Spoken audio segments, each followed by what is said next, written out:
give a small picture of Ellie and a small picture of Dani, and then we'll talk the sugya that we want to work on as an ilui for their neshama together.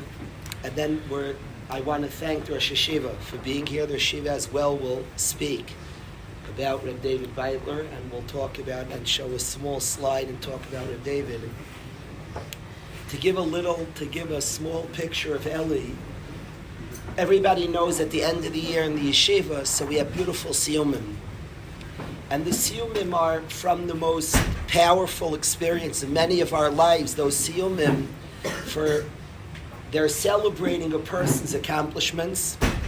And certainly somebody finished the Mesivta, but changed his life through the Mesivta. And it celebrates each Messiah's journey, each Messiah's path towards their steiging. And those Siyum guys, many guys here have been at those Siyum at the end of the year that are just really magical, a celebration of a Bacher's journey, of success, of growth, of fighting. And Ellie loved the Siyum at the end of the year. He was a big part. He had seen 2 years of the Siyumim. He was a huge part of the yeshiva. He was very involved, close to the older guys, and he had seen 2 years of Siyumim in the yeshiva. And he had this decision that he's making a Siyum. We never, in all the years before, all the years after, we do this Siyum at the end of the year. And Ellie decided he needs one in Elul. He wants one at the beginning of the year. It's not what we do in yeshiva. Plenty of people have made Siyumim. We haven't made one of those Siyumim. That's very specific. That celebrates, even if a guy would come to me and say, Kalish, I finished Tainus, I wouldn't make him one of those. We'd make a Siyum, beautiful. That Siyum that we make at the end of the year is a very specific celebration of somebody's journey.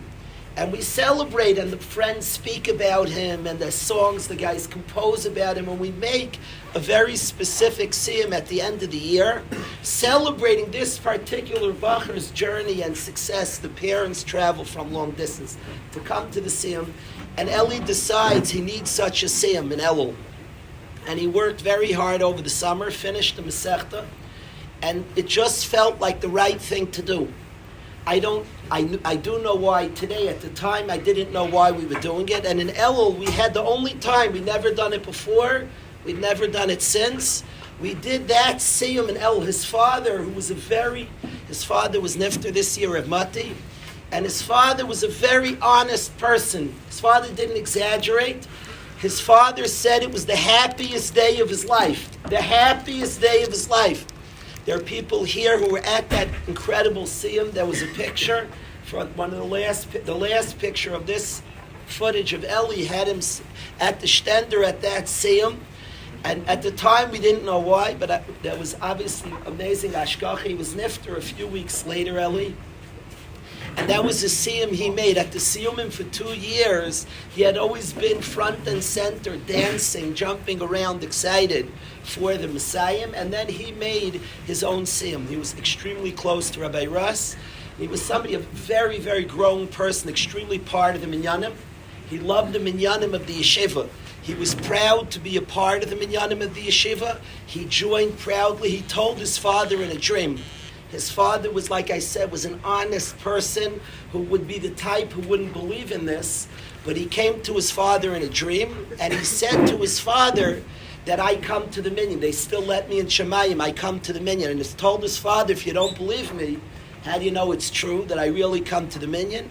He told his father, Rabbi Oberlander used to insist, the minyan yeshiva, we should go back to it as the chazan puts the talis over his head.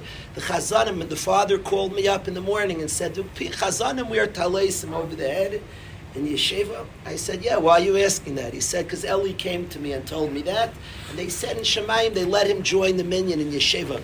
But the minyan was very, very important to him to come daven in yeshiva, to daven with tzibur. What the tzibur was very, very important. He was like the spitz, the epitome of a growing person, part of the yeshiva, caring. That was one Nakud. I'll talk a little more in a minute, but Ellie was the spitz. When we think about a growing person, if there was a pamphlet in the yeshiva, how to grow, and step by step, and shlemus, tefillah b'tzibur, learning the Siyum Masechta, Midas Taivas, tremendous sibling. His sisters, there were a lot of pictures, him with his sisters, they waited for him to come home. For the off Shabbos, a tremendous brother, a tremendous sibling, very close to his brother Shimmy, close to his younger sisters, a tremendous part of his, everything that we speak in yeshiva, shleimus, Torah, tefillah, chesed, this Ellie was shleimus. He's a tremendous Ben Ali. He was from the leaders of the yeshiva in 12th grade. Really, he was proud. He was in Rai Kestenbaum. Shir was he was saying a hard shir, tremendous joy that he was part of a hard Iyun shir, and working hard, trying to understand the shir. A tremendous Ben Aliyah to all his chaverim. He's a shpitz. In our minds, we visualize Aliyah, growth. We visualize. I don't want to be myrich. The tsar of his patir is a tremendous tsar, and at the time we were very in middle, but forever to us, we remember Ellie and Dani in middle, growing, working, developing, and that's a chizuk to us for Aliyah, to grow and develop. To describe Dani was 1 year younger and also had been in yeshiva a long time. Dani was somebody, his house, it was mentioned on the video, his house was a very, very open house. Often the cool guy, Dani was very good looking and from the best athletes we've ever had in the yeshiva. And often the cool guy, so it's hard to get into him. Only very selective who he looks at, everybody was friends with Dani. The Beis Medrash guys used to try to become friends with everybody, and everybody was invited in. Both as in terms of schmoozing with them, in terms of inviting them in to his house. His house was a very, very open home. Credit to his parents and a credit to Dani. He was somebody, besides being a tremendous friend, he would fight to grow, working very, very hard. He was very close to Rai Madlinger, amongst all the Rebbeim in the yeshiva. And he was somebody who was fighting to grow. He wanted minyanim, again, were important to him. It was mentioned on the video by David Schiller. That's something that he was fighting for, to work on minyanim, to connect to Torah. We always, all the friends, remember the word loyal friend. A loyal friend, and friendship is something we remember in Dani tremendously. Just a sweet, caring, friendly person. Now, I want to say, last night and this morning, thinking about Ellie and Dani, my mind always goes, they were superior athletes. Ellie was from the best basketball player in the yeshiva. Dani was from the best football players and best athletes we've ever had in the yeshiva. And I asked myself and remembering, like, Daniel, what's the difference? Knock it off, Daniel. What are you remembering, Kalish? Why you? And it kept going back. Last night, I was sitting at home, and I was thinking about, I'm asking, does it matter, Kalish? Are you so shallow that 10 years, this is the 10th Yartzeit, and remembering Ellie's sweet jump shot? Are you so shallow, Daniel? Is Dani's football prowess, his athleticism, you're so shallow 10 years later, that's what matters? They were both good looking, charismatic, cool. They were like the coolest guys in yeshiva. That was a fact. That was part of the Gzeira. My son said to me, the whole family, it was Tisha B'Av for the family. It was Tisha B'Av for the yeshiva. My son said, who's going to comfort their groups? They were rocks in their chabura. So I asked myself last night and today, I asked myself that question. I said, Dan, are you so mushba from a culture, a society that's so physical, that 10 years later you're remembering the physical? And the answer is that yes, it's eternal. That Dani was a football player is eternal, and I want you to hear why. And I want to say to everybody here that God gives us gifts. Hashem gives us all gifts, but we don't own them. They belong to Hashem. Everything we have belongs to Hashem. I have many rayas. I don't want to go through it now. There's something called Taivas Hana. Taivas Hana means, Taivas Hana is a very good expression. If guys can say the word, please say Taivas Hana. Remember that word. It's a very important word in life. Taivas Hana means when sometimes, let's say Truma, I have fruits that I have to give to the Kayan. I don't own it. I got to give it away. But I have a right to choose what Kayan I give it to. Meisers, I don't own my Meiser. But I have a right to choose what Levi I give it to. The concept in the Torah, the concept by us Yidden, our money, you don't own your money. The Chavis Halvavis writes it. It belongs to Hashem. It's his, not yours. He's mafkid. It's a pikadon. Every morning we say, you gave us as a pikadon. We have a pikadon. That which we have is only loaned to us. What we own is the taivas hana, the right where to put it. We only own the right where to put it. Where we use it, that we own. How we use it, that we own. A guy's a ball player, doesn't have anything. If he uses his standing to make another person feel comfortable, to make another person part, then he owns it, then it's his. Then it matters.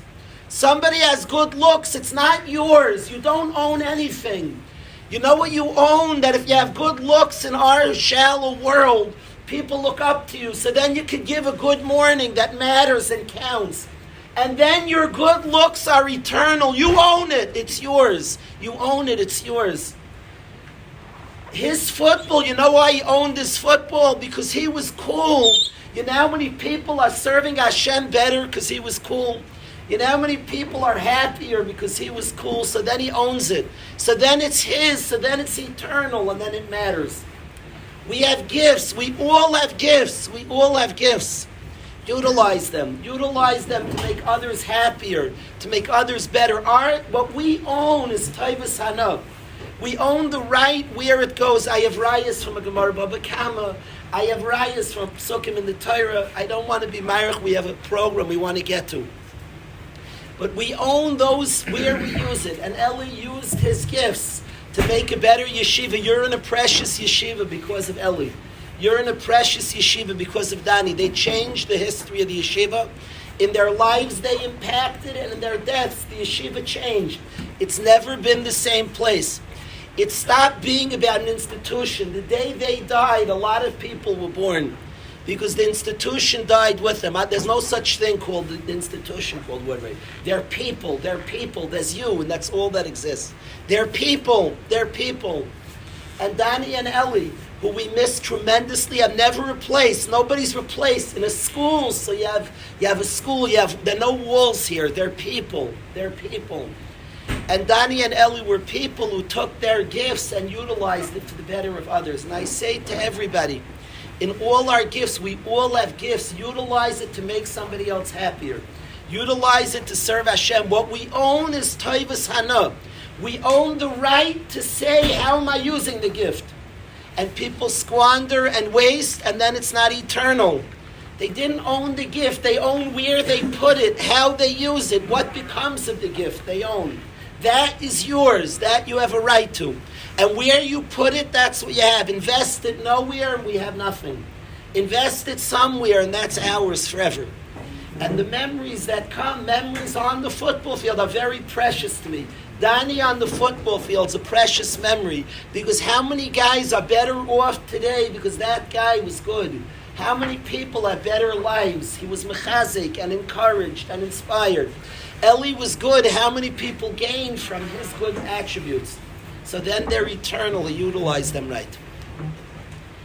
I want to say about both Ellie and Dani and the sugya, and then we'll go right into what we'll hear. We'll see the slide on Dave Beitler and have their shiva speak. I want to say the sugya of today, Chevra, and I want to do something Le'ilui Nishmas Ellie Schonbrun and Dani King.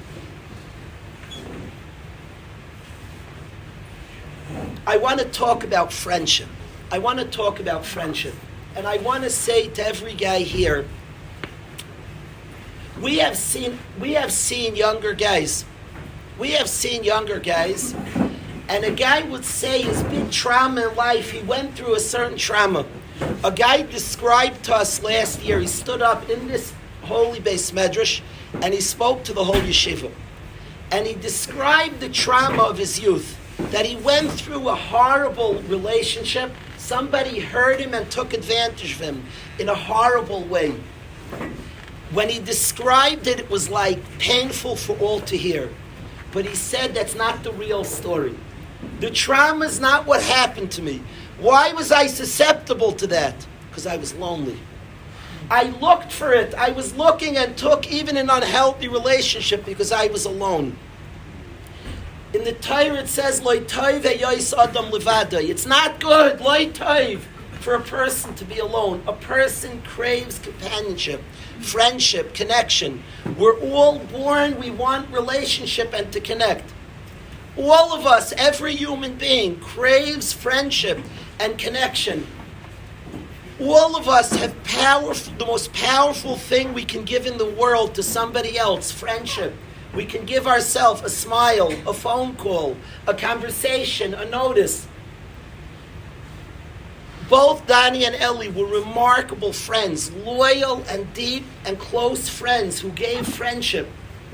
The fright, people talk about the phone. We had a Shabbos this past week in the city of Waterbury, rightfully, and we spoke about filters with the phone. And rightfully, the phone has dangerous things on it, so we filter. But there's a deeper danger of the phone, the waste of time and the disturbance of connection. Get off your phone and talk to your roommate. Get off the phone and talk to your roommate. Talk to him. Throw your phone away and speak to your roommate. Speak, real, honest. Go for a walk. Talk, get to know each other. Friendship, relationship. What we can give to another human being. We're learning, we're introduced to Avram Avinu. And we're learning about chesed, about kindness. All the kindnesses we can do. Notice somebody, be gairus somebody, validate somebody. Reach out to somebody. I want to say, Chavra, we're Zeich and Yeshiva, Baruch Hashem, there's connections and relationship. Guys, go back home. You know what it feels like on a Sunday morning and nobody calls you? Nobody includes you in their plans on a Shabbos afternoon? Reach out to somebody. It boggles my mind when a bacher says, I was bored on Shabbos. I think the guy is so corrupted. You have no friend to visit, nobody that you can, eternity, give it, reach out. We're from Avram Avinu. Chesed, kindness. Reach out to somebody. Go visit somebody. Pull somebody out of bed and schmooze with them. Go on a walk. Loyal friendship. Reach out to another person. Waterbury has tremendous upsides. That obviously it's a place of tremendous growth, a place of connection, tremendous upside.